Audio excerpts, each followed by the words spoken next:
Menga qarang, avvalchi hayotimda ko'rib qo'yinglar, kirib yashashchi.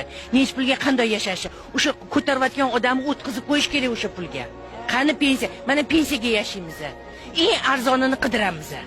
Bu yoqda dorimizga yo e'tiborimiz bormikin, hali metroni tekin qilgandek, aptekan arzon qilgani bo'lsa, o'sha yoqqa boramiz deb o'tiribmiz. Nimaga yetkazaylik? Kvartiratagami, dori darmongami yo qoringami? O'sha ko'tarayotganlarda insof bormi? Xalqqa o'ylaylar. Mana shundan chiqib ketyapti o'g'rilik, aferistlik, musulmondan chiqib ketyapti hamma. Qatta bo'lsa yulsam deydi hamma. Bu chestnimi? O'zinglar aytinglar. Qatta bo'lsa, nima bo'lsa, kimdan kim yulib olsa. Mana mehr oqibat hammasi yo'q bo'lib ketadi shuni orqasidan. Televizorda mehr oqibat undan-bundan deydi. Mana yog'ini to'g'rilab qo'y, hammasi bo'ladi. Hamma narsa shundan kelib chiqyapti. Qimmatchilikdan kelib chiqyapti.